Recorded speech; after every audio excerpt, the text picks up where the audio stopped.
Hey everyone, welcome back to ITS Weekly Auto Update, your Sunday through Saturday roundup of what's moving in the car world. I'm Jordan, and this week, the big stories hit every corner of the industry.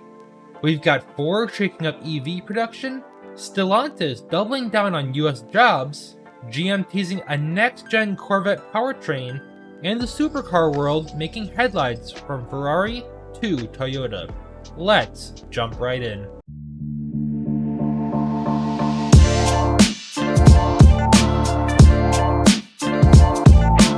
Let's start with Ford. The Blue Oval just made headlines again this week as CEO Jim Farley confirmed a major strategic shift in their EV rollout. Ford will temporarily pause production on its next-gen F-150 Lightning line at the Rogue Electric Vehicle Center, citing the need to rebalance battery supply and demand while improving cost efficiency. At the same time, Ford's doubling down on hybrids. The company says every major truck and SUV will have a hybrid option by 2030. That includes the Bronco, Explorer, and even the Mustang lineup, with a hybrid pony car officially confirmed for 2027. This move lines up with what we've seen across the board. Automakers realize EV adoption growing, but not at the pace they expected in 2021 or 2022. So Ford's betting on flexibility, plug-in hybrids for volume, EVs for the halo image. Farley said it best, the customer will decide when the world goes all electric, not regulations. That's Ford in 2025. Pragmatic, not panicked.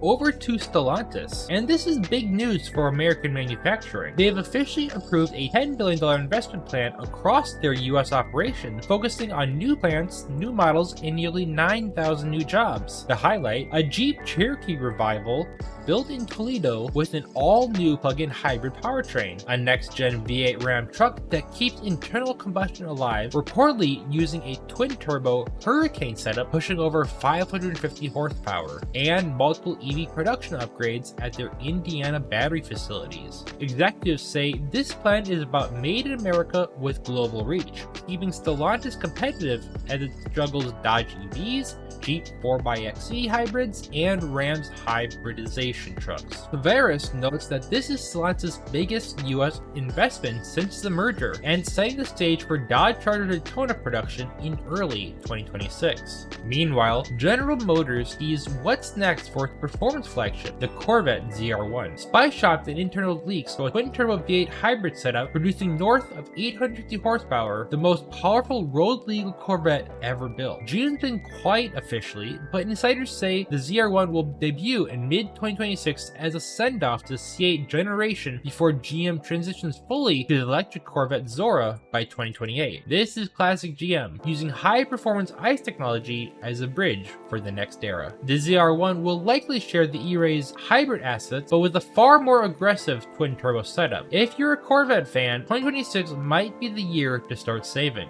Outside the US, the global car scene is buzzing. In Europe, automakers are lobbying for EV tariffs relief to avoid higher import taxes on Chinese-made EVs, a move that could reshape how brands like Volvo, MG, and Polestar pricing their models next year. In China, EV startups like Xpeng and NIO are expanding overseas faster than expected, while BYD just overtook Tesla in Q3 global deliveries. And in Japan, Toyota is planning a record R&D budget for 2026, focused on solid-state batteries and new sports cars, which leads us perfectly to our segment 5, the supercar spotlight. Let's talk supercars, because the exotic side of the industry never sits still. Ferrari made headlines this week by scaling back its EV ambitions. The company now expects only 20% of its lineup to be fully electric by 2030, a major pivot from its previous 40% target. They'll still deliver their first all-electric model in 2026, but Ferrari's betting that traditional engines and hybrids will remain the key to their DNA for the next decade. CEO Benedetto Vigna said Ferrari's goal isn't go electric fast, it is to do it the Ferrari way. That means precision, exclusivity, and sound, something EVs are still trying to replicate. And speaking of Ferrari, one special SP3 just sold for $26 million at Monterey Car Week, setting a new record for that model. That's collector money, reminding us rarity and craftsmanship still rule the top of the market. Over in Japan, Toyota's gearing up to reveal something we haven't seen in over a decade, a new